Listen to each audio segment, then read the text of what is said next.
Students, कैसे हैं आप लोग। Welcome to Tripathi classes. और आज से मैं शुरू करने जा रही हूँ बेसिक इलेक्ट्रिकल इंजीनियरिंग। और इसका जो फर्स्ट पार्ट है ये मैं इंट्रोडक्शन से शुरू करने जा रही हूँ। फर्स्ट लेक्चर देखिए स्टूडेंट्स, कहानी की तरह शुरुआत करेंगे। बिल्कुल एक स्टोरी है, ठीक है। आप बेसिक से चलते जाइएगा। स्टार्ट करते हैं एटम से। स्मॉलेस्ट पार्टिकल को क्या बोलते हैं? एटम या परमाणु जिसे हम कहते हैं, ठीक है। एटम 3 पार्टिकल से मिलके बना होता है। एटम 3 पार्टिकल से मिलके बना होता है। प्रोटॉन,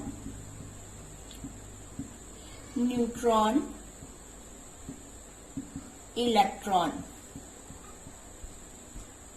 प्रोटॉन एंड इलेक्ट्रॉन ये दोनों न्यूक्लियस में रहते हैं।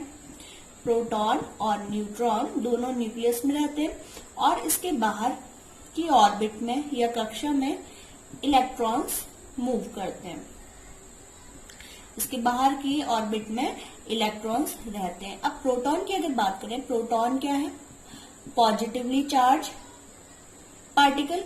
और अगर इलेक्ट्रॉन की बात करें, इलेक्ट्रॉन क्या होता है? नेगेटिवली चार्ज होता है, ठीक है।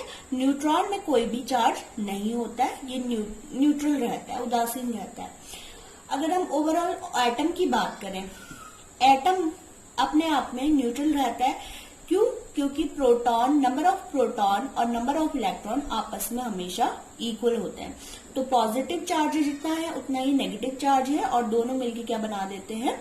न्यूट्रल बना देते हैं। अब देखते हैं इलेक्ट्रॉन में चार्ज कितना होता है। एक इलेक्ट्रॉन में चार्ज 1.6 इंटू 10⁻⁻19 कूलॉम चार्ज होता है। और सेम इतना ही चार्ज होता है किसी प्रोटॉन में 1.6 इंटू 10⁻⁻19 कूलॉम। लेकिन ये जो चार्ज है ये पॉजिटिव होगा और ये चार्ज नेगेटिव होता है, इसलिए दोनों मिलके एटम को न्यूट्रल बना देते हैं। अब अगर किसी केस में इस एटम में बाहर से इलेक्ट्रॉन आ जाए, बाहर से अगर इलेक्ट्रॉन आ जाए तो इसका मतलब नंबर ऑफ इलेक्ट्रॉन्स बढ़ जाएंगे। और नंबर ऑफ इलेक्ट्रॉन अगर बढ़ जाते हैं तो ये एटम नेगेटिवली चार्ज आयन बन जाता है, ठीक है। इस एटम को क्या कहेंगे? Negatively charge ion. लेकिन अगर इस एटम में इलेक्ट्रॉन्स यहां से बाहर चले जाएं, इलेक्ट्रॉन अगर चले जाते हैं तो इस इलेक्ट्रॉन में क्या हो जाएगा? प्रोटॉन ज्यादा हो जाएंगे नंबर ऑफ इलेक्ट्रॉन से, तो इलेक्ट्रॉन तो पूरा का पूरा एटम पॉजिटिवली चार्ज एटम बन जाएगा, ठीक है। तो इसको एक केस में हम क्या कहेंगे? Positive ion. और दूसरे केस में क्या कहेंगे? Negative ion. पॉजिटिव आयन किस केस में होगा? पॉजिटिव आयन कहने का मतलब क्या है? जब किसी एटम में इलेक्ट्रॉन्स कम हो जाते हैं तो वो पॉजिटिव आयन बन जाता है। अगर किसी एटम में इलेक्ट्रॉन्स ज्यादा हो जाते हैं, मतलब बाहर से इलेक्ट्रॉन उसमें आ जाते हैं, तो वो नेगेटिवली चार्ज आयन बन जाता है। इतनी बात क्लियर होगी प्रोटॉन, न्यूट्रॉन और इलेक्ट्रॉन की। और mass of electron mass of proton से हमेशा कम होता है। प्रोटॉन का मास होता है 1.67 इंटू 10⁻⁻27 kg, जबकि इलेक्ट्रॉन का मास होता है 9.1 इंटू 10⁻⁻31 kg। और अगर इन दोनों के रेशियो की बात करें, मास ऑफ प्रोटॉन और मास ऑफ इलेक्ट्रॉन की बात करें, तो ये आता है 1840, ठीक है। इन दोनों के मास में इतना ये रेशियो होता है। अब बात करते हैं चार्ज की। सबसे पहले चार्ज होता क्या है? अभी आपको मैंने बताया कि चार्ज किसी भी एटम में कैसे आता है, पॉजिटिव और नेगेटिव आयन। कब हम उसे कहते हैं? जब इलेक्ट्रॉन्स कम या ज्यादा हो जाते हैं, ठीक है। अब चार्ज की वजह से ही क्या होता है, देखिए, हमेशा इलेक्ट्रॉन्स ही मूव करते, प्रोटॉन मूव नहीं करते। प्रोटॉन इलेक्ट्रॉन से मूवेबल होते हैं क्योंकि एटम में, ठीक है। पॉजिटिव और नेगेटिव चार्ज एक दूसरे को हमेशा अट्रैक्ट करते हैं, जबकि negative negative charge, same charge एक दूसरे को रिपेल करते हैं। ऐसे ही पॉजिटिव चार्ज और पॉजिटिव चार्ज एक दूसरे को रिपेल करते हैं, एक दूसरे को धक्का देते हैं। ये चीज आपको चार्ज के बारे में पता होनी चाहिए। दूसरा, फ्लो ऑफ चार्ज अगर है, suppose flow of charge that is electrons, कुछ इलेक्ट्रॉन्स का फ्लो एक डेफिनेट डायरेक्शन में है, कुछ इलेक्ट्रॉन्स का फ्लो एक डेफिनेट डायरेक्शन में है, तो इसी को ही हम क्या कह देते हैं, करंट। ठीक है। और rate of flow of charge is called current. अगर हम चार्ज की बात करें, चार्ज की यूनिट, चार्ज को हम Q से डिनोट करते हैं और इसकी यूनिट होती है कूलॉम। करंट की यूनिट होती है, करंट को हम I से डिनोट करते हैं और इसकी यूनिट होती है एम्पियर। इसको हम कैपिटल A से डिनोट करते हैं। अब Q और I में क्या रिलेशन है? Q और I में क्या रिलेशन है?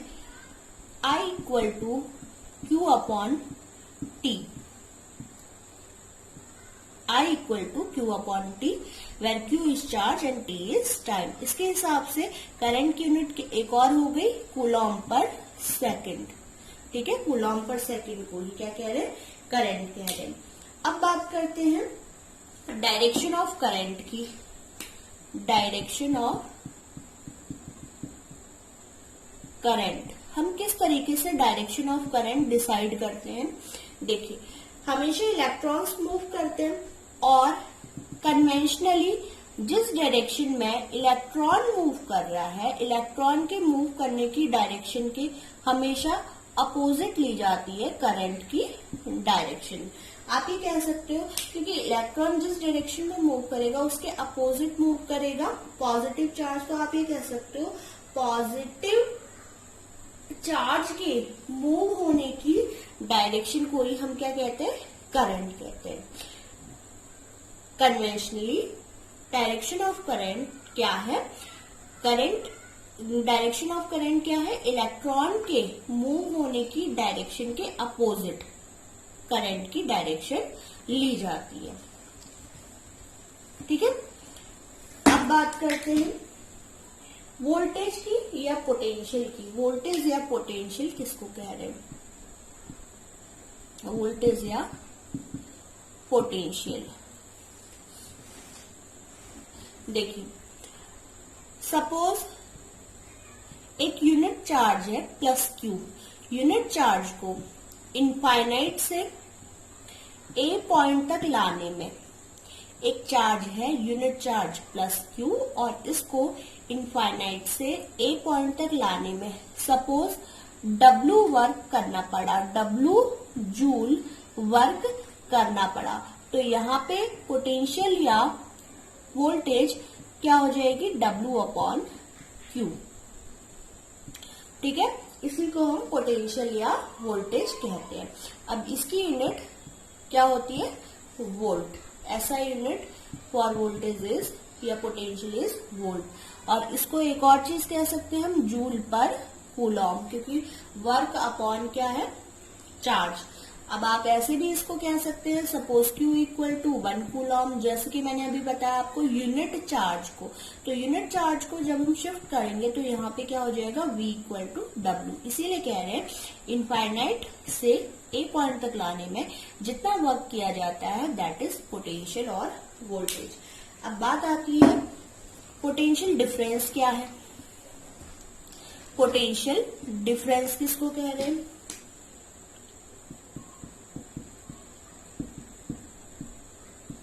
पोटेंशियल डिफरेंस भी कहते हैं इसे और वोल्टेज डिफरेंस भी कहते हैं। देखिए, पोटेंशियल डिफरेंस का मतलब है एक डेफिनेट पॉइंट A से B तक यूनिट चार्ज को, पॉजिटिव यूनिट चार्ज को लाने में जितना वर्क होता है उसको हम कहते हैं पोटेंशियल डिफरेंस, और इसकी यूनिट भी सेम है वोल्ट।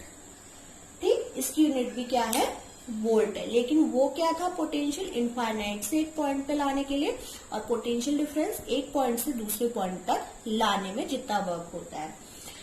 नेक्स्ट हम देखते हैं, देखिए पोटेंशियल डिफरेंस की अगर हम बात कर रहे हैं, पोटेंशियल डिफरेंस पीडी से मैं इसे डिनोट कर रही हूं। अगर ए पॉइंट से बी पॉइंट पे, ए पॉइंट से बी पे किसी सर्किट के ए से बी तक करंट फ्लो कर रही है और ए पॉइंट पे पोटेंशियल है V A and B point पे पोटेंशियल है वी बी, तो यहाँ पे पोटेंशियल डिफरेंस क्या लेंगे, यहाँ पे पोटेंशियल डिफरेंस हम लेंगे V A minus V B, V A minus V B, जहां से करंट शुरू हुई है और जहां तक जा रही है, जहां से शुरू हुई है वहीं से ही वी ए माइनस वीई। तो ये हो गया दोनों में potential difference. Suppose current B से ए की ओर जा रही होती तो आप पोटेंशियल डिफरेंस लेते V B minus V A. देखिए जब मैं इसके आपको ऑब्जेक्टिव क्वेश्चंस कराऊंगी, न्यूमेरिकल कराऊंगी, तब ये चीजें काम आएंगी। अभी आज मैं जस्ट बेसिक चीजें आपको ब्रीफली बता रही हूँ। अब बात करते हैं, तो वोल्टेज ड्रॉप क्या है, वोल्टेज ड्रॉप, वोल्टेज ड्रॉप का मतलब क्या है। देखिए वोल्टेज ड्रॉप होना मतलब वोल्टेज का एक पॉइंट पे जाके कम हो जाना, और वोल्टेज राइज मतलब वोल्टेज का बढ़ना। अक्सर होता क्या है, सोर्स से जो भी वोल्टेज मिल रही है वो ट्रांसमिशन लाइन से होते हुए कहाँ पे आती है, लोड पे आती है। ठीक है, तो सोर्स से सपोज वोल्टेज आ रही है 11 kV, क्या वो हर पॉइंट पे 11 kV मेंटेन कर पाएगा? बिकॉज ऑफ सम लॉसेस क्या हो जाता है, यहाँ पे वोल्टेज ड्रॉप हो जाता है, हर पॉइंट पे 11 kV मेंटेन नहीं रह पाता, कुछ ना कुछ यहाँ पे कम हो जाता है। तो इसे हम क्या बोल रहे हैं, वोल्टेज ड्रॉप हो जाना, वोल्टेज कम हो जाए। इन केस वोल्टेज बढ़ जा रही है थी 11 kV, लेकिन यहाँ पे बढ़ते बढ़ते कुछ परसेंट इसका बढ़ चुका है, तो वो क्या हो जाएगा, उसे कहेंगे हम वोल्टेज राइज होना। ठीक, अब वोल्टेज ड्रॉप का फर्क किस पे पड़ता है, इफिशियंसी पे पड़ता है। वोल्टेज ड्रॉप का सीधा सीधा फर्क सिस्टम की इफिशियंसी पर पड़ता है। और वोल्टेज ड्रॉप की यूनिट भी क्या है, वोल्ट है। नेक्स्ट हम बात करेंगे ईएमएफ की, इलेक्ट्रोमोटिव फोर्स भी कहते हैं इसे, इलेक्ट्रोमोटिव फोर्स ईएमएफ। ईएमएफ की यूनिट भी सेम है, ईएमएफ की यूनिट भी वोल्ट है। ठीक है, यूनिट इसकी सेम है जो वोल्टेज की थी एंड वोल्टेज डिफरेंस की थी। ठीक है, एक कूलॉम चार्ज को किसी सर्किट के अराउंड ले जाने में जितना वर्क करना पड़ता है उसको क्या कहते हैं, ईएमएफ। इसको हम कह रहे हैं ईएमएफ। किसी सर्किट के अराउंड, इस पूरे सर्किट के अराउंड क्या हुआ, 1 कूलॉम चार्ज को ले जाने में जितना वर्क डन हुआ, दैट इज इलेक्ट्रोमोटिव फोर्स। अब कहने में ये फोर्स है, लेकिन ये अपने आप में कोई फोर्स नहीं है। फोर्स की यूनिट तो न्यूटन होती है, ये कोई फोर्स नहीं है, इसका नाम थोड़ा डिफरेंट है। बस आप ये समझ सकते हैं, ये चार्ज को धकेलने का काम करता है, चार्ज को फोर्सफुली क्या करता है, ले जाने का काम करता है इलेक्ट्रोमोटिव फोर्स। अब बात करते हैं ईएमएफ और पोटेंशियल डिफरेंस, इन दोनों में क्या डिफरेंस हुआ, दोनों की यूनिट सेम है, दोनों के फॉर्मूले भी सेम है। तो देखते हैं इन दोनों में क्या डिफरेंस है, ईएमएफ एंड पोटेंशियल डिफरेंस। इस तरीके के क्वेश्चन आपसे इंटरव्यू में भी, ये बेसिक क्वेश्चन है बच्चों, ये आपको पता होने चाहिए। ईएमएफ की अगर मैं बात करूं, सपोज मैंने यहाँ पे बैटरी कनेक्ट की हुई है, ठीक है, ये इसका प्लस और माइनस टर्मिनल है, और इस बैटरी की वोल्टेज है, ये 12 वोल्ट की बैटरी है। इसकी मुझे पता है, इस पे लिखा हुआ है कि 12 वोल्ट। ये जो 12 वोल्ट है ये क्या है, ये ईएमएफ होता है। ठीक है, ये ईएमएफ होता है। अब इसका काम क्या है, चार्ज को, सपोज यहाँ पे आपने कोई बल्ब लगाया हुआ है, इस बल्ब को ग्लो करने के लिए मैंने यहाँ पे बैटरी लगाई हुई, इस बल्ब को ग्लो करने के लिए, तो ये 12 वोल्ट इसको देगा। ठीक है, 12 वोल्ट इसको देगा। लेकिन अगर मैं इसके टर्मिनल्स पे चेक करूं बल्ब के, तो एग्जैक्ट 12 वोल्ट ना मिलके क्या होता है, थोड़ा कम मिलता है। 12 वोल्ट से सपोज थोड़ा कम मिल रहा है, लेट 11.5 वोल्ट मिल रहा है। ठीक है। तो ये जो 11.5 वोल्ट मिला दैट इज पोटेंशियल डिफरेंस। बच्चों ये पोटेंशियल डिफरेंस क्यों आ रहा है? ईएमएफ यहाँ पे ई है और यहाँ पे सपोज वोल्टेज आपको 11.5 मिल रही है। ये क्यों मिल रही है? ये मिलने का मेन रीजन है इंटरनल रेजिस्टेंस ऑफ बैटरी। हर किसी ऑब्जेक्ट का कुछ ना कुछ अपना इंटरनल रेजिस्टेंस होता है। कोई भी ऐसे डिवाइस है, कोई भी इंस्ट्रूमेंट है, उसका क्या होता है, कुछ ना कुछ अपना इंटरनल रेजिस्टेंस होता है। इसकी वजह से क्या होगा, फॉर्मूला है equal to V plus I R, where R is internal resistance. इस इंटरनल रेजिस्टेंस की वजह से ही ये जो वोल्टेज है ये कम हो जाती है। V इक्वल टू हो जाएगा E minus I R. Electromotive force तो यहाँ कंप्लीट 12 वोल्ट है, लेकिन because of this internal resistance यहाँ पर कुछ ना कुछ क्या हो जाएगा, वोल्टेज ड्रॉप हो जाएगा, वोल्टेज कम हो जाएगी और ये जो फाइनल वोल्टेज मिल रही है टर्मिनल पे, यही क्या है, इसका पोटेंशियल डिफरेंस है। ठीक है। तो जब भी सर्किट में यहाँ पे गिवन होता है इस तरीके से, ये पोटेंशियल डिफरेंस गिवन होता है हमें। ठीक है। सपोज यहाँ 6 वोल्ट है, ये पोटेंशियल डिफरेंस गिवन है, ना कि ईएमएफ गिवन होता है। और इन केस किसी आइडियल केस में इंटरनल रेजिस्टेंस 0 हो जाए, इंटरनल रेजिस्टेंस 0 ओम हो गया, तो यहाँ पे क्या हो जाएगा, V equal to E. Potential difference किसकी इक्वल हो जाएगा, इसके ईएमएफ के इक्वल हो जाता है। इसका मतलब ईएमएफ तब भी एग्जिस्ट करता है जब ओपन सर्किट हो। ओपन सर्किट हो चाहे क्लोज सर्किट हो, ईएमएफ एग्जिस्ट करेगा। लेकिन पोटेंशियल डिफरेंस का रोल कब से शुरू होता है, जब सर्किट क्लोज हो। अभी मैंने आपको डायग्राम बना के दिखाया था, ये तब भी काम करेगा जब ओपन सर्किट हो, और क्लोज सर्किट पे भी ईएमएफ एग्जिस्ट करता है, नो डाउट। लेकिन पोटेंशियल डिफरेंस का जो रोल है, ये रोल कब से शुरू होता है, जब सर्किट क्लोज है। आप एक तरीके से कह सकते हैं ईएमएफ क्या करता है, एक तरीके से इंडिपेंडेंट है इंटरनल रेजिस्टेंस पे। ईएमएफ जो भी बैटरी का इंटरनल रेजिस्टेंस कुछ भी रहा हो, इस पे डिपेंड नहीं करता, जबकि पोटेंशियल डिफरेंस इंटरनल रेजिस्टेंस पर डिपेंड करता है। तो ये कुछ मेन डिफरेंसेस थे, पोटेंशियल डिफरेंस एंड ईएमएफ। और इसके अलावा कभी भी आप कहेंगे सर्किट में ईएमएफ हमेशा ग्रेटर होगा पोटेंशियल डिफरेंस से, क्योंकि ईएमएफ की वजह से पोटेंशियल डिफरेंस मिल रहा है, तो ईएमएफ हमेशा ग्रेटर देन होगा पोटेंशियल डिफरेंस। तो कुछ ये मेन पॉइंट थे ईएमएफ और पोटेंशियल डिफरेंस को लेके, जो आपको पता होने चाहिए।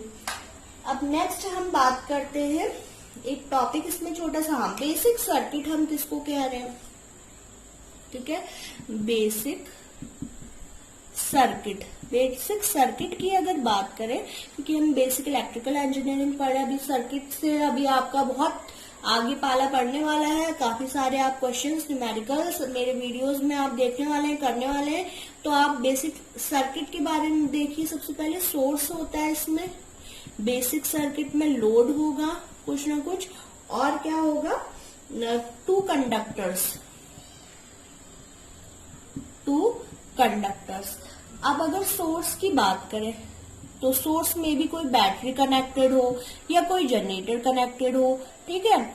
और यहाँ पे लोड को मैं यहाँ रेजिस्टेंस दिखा रही हूँ, मे बी लोड कुछ भी हो सकता है। जो लोड का मतलब क्या होता है, जो एनर्जी को यूटिलाइज कर रहा है, सोर्स जो एनर्जी देगा, ठीक है। सीधी सी बात है, बेसिक सर्किट में सोर्स किसको कह रहे हैं, जो एनर्जी देगा लोड को, और लोड जो उसकी एनर्जी को यूटिलाइज कर रहा है। और ये कंडक्टर्स हैं जो सोर्स और लोड के बीच में कनेक्टेड है। अब ये वाला कंडक्टर जो सोर्स टू लोड कनेक्टेड है, दैट इज आउटगोइंग कंडक्टर, इसको आप कहेंगे आउटगोइंग कंडक्टर। और जो ये वापस आ रहा है, जो ये कंडक्टर यहां से वापस आ रहा है, इसको कहेंगे हम रिटर्न कंडक्टर, ठीक है। यहां से जो वापस आ रहा है दैट इज रिटर्न कंडक्टर। तो ये कंडक्टर्स जुड़े क्यों रहते हैं लोड और सोर्स से? हमें क्या जरूरत पड़ी इन कंडक्टर्स को जोड़ने की? कंडक्टर्स के थ्रू ही करंट पास हो सकती है, और अगर करंट पास होगी तभी तो एनर्जी यहां से यहां ट्रांसफर होगी। करंट मतलब flow of charge. Flow of charge कहां से? फ्लो ऑफ चार्ज कहां से? इस बैटरी के थ्रू, इस सोर्स में, कि इस लोड में। ठीक है, जब फ्लो ऑफ चार्ज होगा तभी यहाँ पे करंट फ्लो करेगी, और करंट फ्लो करेगी तभी ये जो लोड है ये एनर्जी को यूटिलाइज कर पाएगा। तो अब बात कर लेते हैं कुछ बेसिक यूनिट्स की। बेसिक यूनिट्स जैसे मैंने अभी बताया था, एम्पियर, वोल्टेज, ठीक है, ये सब होती हैं। लेकिन अगर इनके मल्टीपल एंड सब मल्टीपल्स की बात हो, सब मल्टीपल ऑफ यूनिट, बहुत छोटा सा एक, देखिए कभी कभी होता है बहुत छोटी सी चीज में हमारा जो क्वेश्चन है ये अटक जाता है। कैसे? मल्टीपल एंड सब मल्टीपल का मतलब है जो भी बेसिक यूनिट है उसके आगे उससे बड़ी यूनिट कौन सी है, और सब मल्टीपल मतलब उससे छोटी यूनिट कैसे है। देखिए सबसे पहले जो बेसिक चीज है, टेरा, गीगा, ये प्रीफिक्स हम किसी भी यूनिट से पहले लगाते हैं। Mega, kilo, milli, micro, nano and pico.